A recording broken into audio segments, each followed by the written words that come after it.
Chapter 3. Edmund and the Wardrobe. Lucy ran out of the empty room into the passage and found the other three. "It's all right," she repeated. "I've come back." "What on earth are you talking about, Lucy?" asked Susan.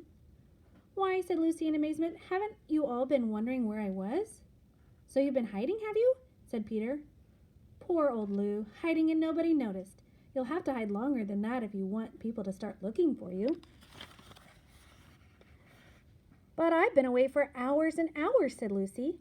The others all stared at one another.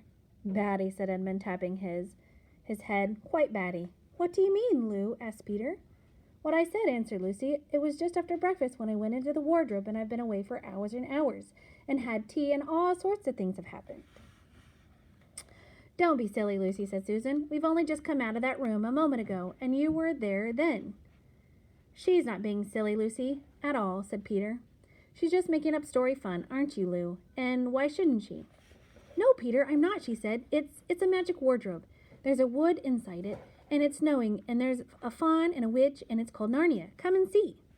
The others did not know what to think.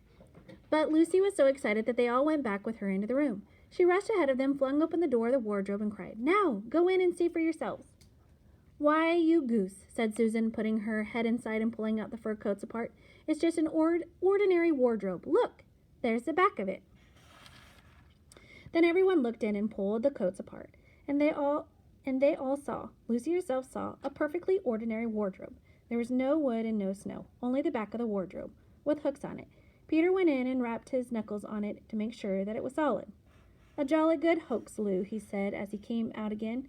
"You have really taken us in. I must admit we haven't believed you." "But it wasn't a hoax at all," said Lucy. "Really and truly, it was all different a moment ago. Honestly, it was, I promise." "Come, Lou," said Peter. "That's going a bit far. You've had your joke. Haven't you better drop it now?" Lucy grew very red in the face and tried to say something, though she hardly knew what she was trying to say, and burst into tears. For the next few days she was very miserable. She could have made it up with the others quite easily at any moment, if she could have brought herself to say that the whole thing was only a story made up for fun.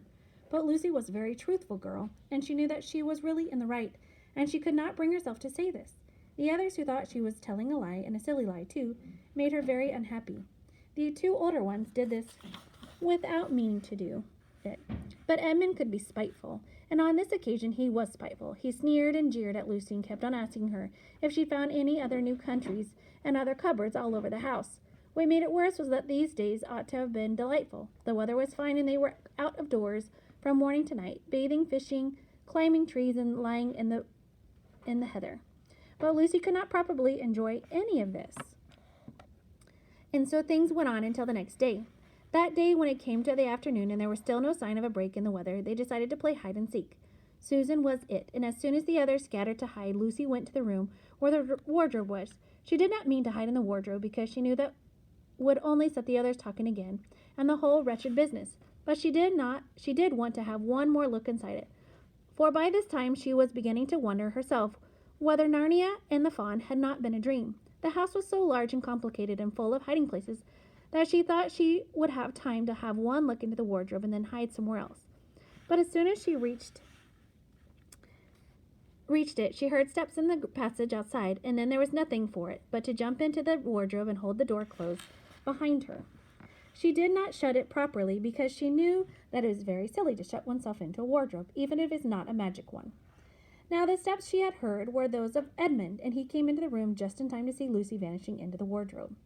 He at once decided to get into it himself, not because he thought it a particularly good place to hide, but because he wanted to go on teasing her about her imaginary country. He opened the door. There were the coats hanging up as usual, and a smell of mothballs, and darkness and silence, and no sign of Lucy. She thinks I'm Susan come to catch her," said Edmund to himself, "and so she keeps very quiet." And at the back, he jumped in and shut the door, forgetting what a very foolish thing what this is to do. Then he began feeling about for Lucy in the dark. He had expected to find her in a few seconds, and was very surprised when he did not. He decided to open the door again and let in some light, but he could not find the door either. He didn't like this at all, and began groping wildly in every direction. He even shouted out, "Lucy! Lou! Where are you? I know you're here."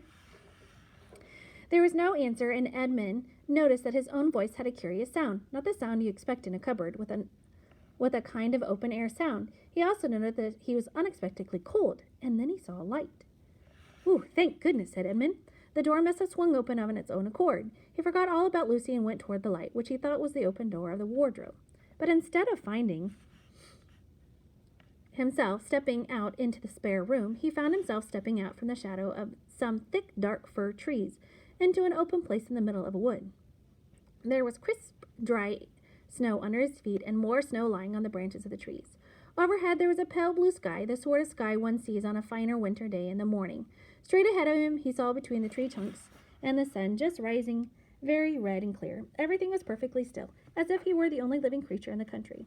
There was not even a robin or a squirrel among the trees, and the wood stretched out as far as he could see in every direction. He shivered. He now remembered that he had been looking for Lucy, and also how unpleasant he had been to her about her imaginary country, which now turned out not to have been imaginary at all. He thought she must be somewhere quite close, and so he shouted, "Lucy! Lucy! I'm here too!" "Edmund!" There was no answer. "She's angry about all the things I've been saying lately," thought Edmund, and though he did not like to admit that he had been wrong, he also did not much like being alone in the strange, cold, quiet place, so he shouted again. "I said, Lou, I'm sorry I didn't believe you. I see now you were right all along. Do come out, make it Pax." Still, there was no answer. "Just like a girl," said Edmund to himself, sulking somewhere, and won't accept an apology. He looked around him again and decided he did not much like this place, and he had almost made up his mind to go home when he heard a very far off in the wood a sound of bells. He listened, and the sound came nearer and nearer, and at the last there swept into a slight sledge drawn by 2 reindeer. The reindeer were about the size of Shetland ponies, and their hair was so white that even the snow hardly looked white compared with them. Their branching horns were gilded and shone like something on fire when the sunrise caught them. Their harness was of scarlet leather and covered with bells. On the sledge driving the reindeer sat a fat dwarf, who would have been about 3 feet high if he had been standing. He was dressed in a polar bear's fur, and on his head he wore a red hood with a long gold tassel hanging from its point. His huge beard covered his knees and served him instead of a rug. But behind him, on a much bigger seat in the middle of the sledge, sat a very different person, a great lady, taller than any woman that Edmund had ever seen. She was also covered in white fur up to her throat, and held a long, straight golden wand in her right hand, and wore a golden crown on her head. Her face was white, not merely pale, but white like snow, or paper, or ice sugar, except for her very red mouth. It was a beautiful face in other respects, but proud and cold and stern. The sledge was a fine sight as it came sweeping toward Edmund, with the bells jingling and the dwarf cracking his whip, and the snow flying up on each side of it. "Stop," said the lady, and the dwarf pulled the reindeer up so sharp that they almost sat down. Then they recovered themselves and stood chomping their bits and blowing, and the frosty air, the breath coming out of their nostrils, looked like smoke. "And what, pray, are you?" said the lady, looking hard at Edmund. My name's Edmund," said Edmund rather awkwardly. He did not like the way she looked at him. The lady frowned. "Is that how you address a queen?" she asked, looking sterner than ever. "I beg your pardon, your majesty? I didn't know," said Edmund. "Not know the Queen of Narnia?" cried she. "Ha! You should know us better hereafter. But I repeat, what are you?" "Please, your majesty," said Edmund, "I don't know what you mean. I'm at school. At least I was. It's the holidays now."